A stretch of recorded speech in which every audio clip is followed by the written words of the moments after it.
Breaking news tonight, and check your blood pressure. House Intelligence Committee ranking member Devin Nunes seeking information from U.S. intelligence agencies about Joseph Massoud. He's the U.S. asset who, according to the Mueller report, lied to the FBI. He was the one who told George Papadopoulos the Russians had dirt on Hillary Clinton, all to lure Papadopoulos to make incriminating statements concerning the Trump campaign. This coming as Attorney General William Barr is ramping up his investigations into the origins of the Russia witch hunt, and the end is closing in on the deep state and the radical Dems who conspired to overthrow the president of the United States. That is clear now. Their lies, their attacks have all failed, and now they are left with nowhere to hide. And the Attorney General, whom they insulted relentlessly over 2 days of hearings before the Judiciary Committee of the Senate and the House, they have chosen the wrong man, mindlessly, incredibly. Joining us tonight, Harmeet Dhillon, managing partner at the Dhillon Law Group, RNC committeewoman for the state of California. Great to have you with us. And Alex Plitsas, contributing writer at the Daily Caller, Iraq War veteran, director of the Connecticut Republican Party's Veterans Program. And good to have you both here. Harmeet, let's begin with the spectacle of the radical Dems in the House Judiciary and as they continue to insult the Attorney General, who was in absence from that hearing, and in the Judiciary where a total lack of integrity and civility was present on the part of the Dems with the Attorney General before them. Well, it was, clearly the Attorney General made the correct decision yesterday. Anybody who saw that spectacle of Congressman Cohen eating the fried chicken there and just, waving this chicken around and making a fool of himself. He was puerile, he was ignorant, he was a disgrace. Anybody who's actually testified in front of a hostile, in fact, I testified in House Judiciary last year, and I had the same reaction, like, oh my God, these are the people governing us. It's unbelievable. It really, I lost a lot of respect for them that day, and I lost even more yesterday. But what can you say? They all, one after the other, beclowned themselves, made fools of themselves, and frankly mocked their own institution. There was no sense of gravitas or dignity. And, but to be fair to the Attorney General, I don't think this is not about him. The personal attacks were borne by him and aimed at him. This is not about him. This is about these Democrats fearing the coming onslaught of negative attention when their bad acts negative are attention. They're going to be under investigation for lying for 2.5 years and conspiring.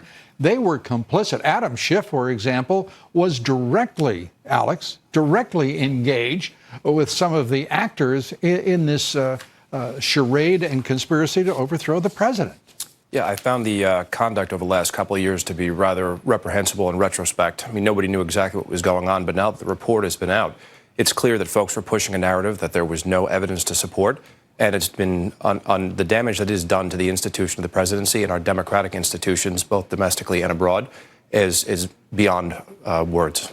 Yeah, you say the institution of the presidency. I have a slightly different version. Sure. I'd like to get your reaction to it, and that is the institution they've damaged is the House of Representatives, as Harmeet talks about her regard for that Judiciary Committee. These are the people most integral within the House and the Senate to our laws, to our judiciary system, oversight of our intelligence agencies as well, right. And law enforcement. These are contemptible, despicable people lying, distorting, and playing raw partisan politics. Apparently, they understand clearly that they're the target of investigations to come.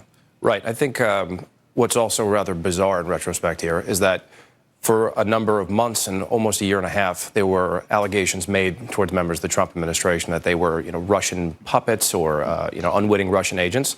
Traitors. Actually calling the President of the United States a traitor. Right. And what's clear from the Mueller report and Barr's summary is that the Russians engaged in a systematic information operations campaign inside the United States that was meant to sow societal discord And their goal was to make sure that we as Americans don't function as a society and our democratic institutions don't function. And now that we know that that was not the case, continuing to push this narrative afterwards is carrying water for Putin. They are literally at this point seeking to further the Russians' objectives. They have been, in fact, colluding with foreign governments all the while. Their intelligence agencies, the creation of the Steele dossier, Harmeet, they use every kind of contrivance, fiction, and fraud in order to unmask U.S. citizens.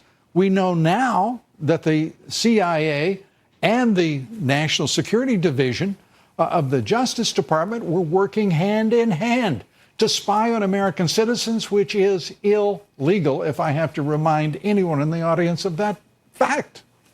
That's right. Spy on them abroad and really go out of their way using deceptive tactics really without any evidence. And, we're going to find out a lot more. There's a lot that the public doesn't know yet about this.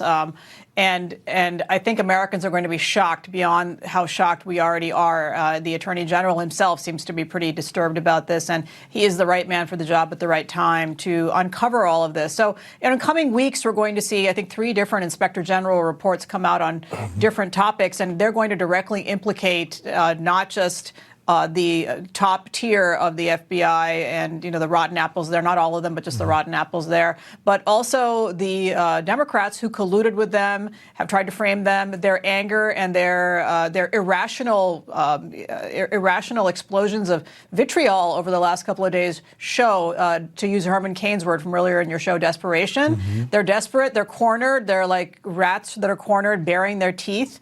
And, I'm praying for us to all come out as a country on the other side with some respect intact for these institutions that have been so degraded by the misbehavior of these Democrats. Yeah, I concur, as I'm sure you do, with Harmeet on that. But also, I want more than anything. I want the truth, and I want consequences for these people who went after a sitting president of the United States for their own purposes and partisanship.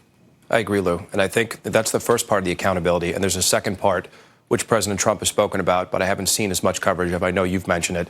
And that is the people that were the loudest voices over the last couple of years were members of the previous administration sitting in senior national security positions whose job it was to protect the nation, who knew for 6 months before the election that these activities were taking place.